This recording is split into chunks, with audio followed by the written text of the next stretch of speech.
আগের ভিডিওতে কোথায় কোথায় গিয়েছি তোমরা দেখেছো। এখন যাচ্ছি দুপুরে একটু রেস্ট করে নেক্সট পয়েন্টে। তো আমরা সবাই গাড়িতে করে যাচ্ছি এখন নেচার ব্রিজে।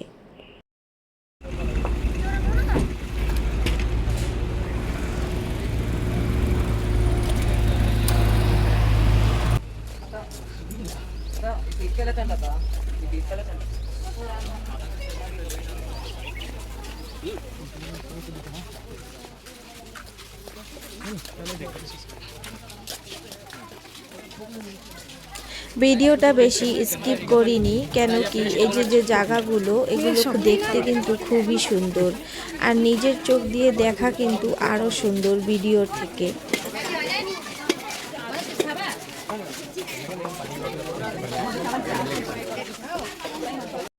বয়স্ক লোকেদের কিন্তু এখান থেকে হাঁটাচলা করতে খুবই অসুবিধা হতে পারে।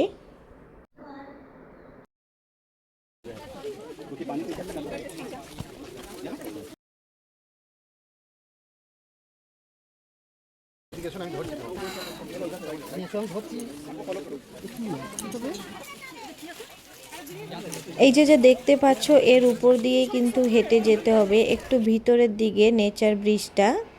তো এখান থেকে যাওয়া বড়ই মুশকিল, যারা বয়স্ক লোক তাদের জন্য তো পসিবলই না এখানে চলা, অনেক কষ্ট করেই যেতে হয়। যেমন ছিল রোদ, তেমনই হাঁটতে অনেক অসুবিধা হচ্ছিল।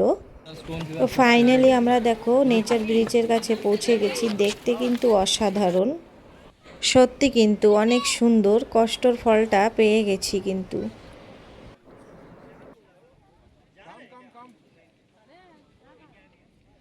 এখান থেকে আমরা এখন যাব লক্ষ্মণপুর বিচে।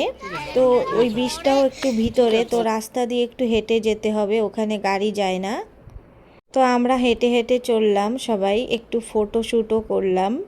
তো এই যে তোমরা দেখতেই পাচ্ছ, খুবই মজা লাগছিল, কেন জানি না, এত ভালো জায়গা। শাহিদ আইল্যান্ড যে এত সুন্দর আগে জানতাম না, এখন গিয়ে বুঝতে পারলাম। যেরকম হচ্ছে শান্তি, সেরকম হচ্ছে নেচার। তো বিকালও হয়ে গেছিলো, তো আমাদের একটু খিদা পাচ্ছিলো। তো ওইখানে যে দোকান ছিল সেখানে পকোড়া চা খেয়ে আমরা বিচে চলে আসলাম। আর সানসেট হওয়ারও সময় চলে আসে, দেখতেই পাচ্ছ সূর্যটা।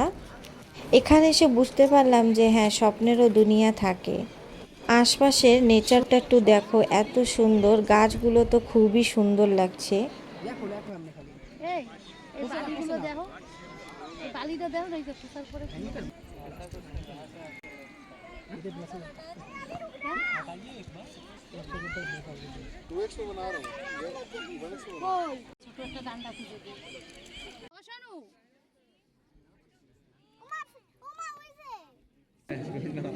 এখানের বালুগুলো খুবই সুন্দর, সাদা একদম। অন্য বিচে কিন্তু এরকম বালু নেই।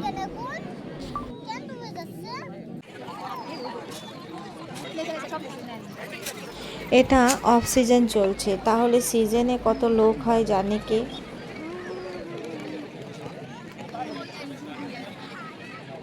তো সন্ধ্যাও হয়ে গেছিলো, তো আমরা চলে আসলাম হোটেলে। হোটেলে এসে আজ রাতের ডিনারটা হোটেলেই করেছি, সেখানে ছিল আজ বিরিয়ানি। তো কাল হচ্ছে সানডে, আমরা কোথায় ঘুরতে যাব সেই ভিডিওটাও তোমাদের সাথে শেয়ার করব।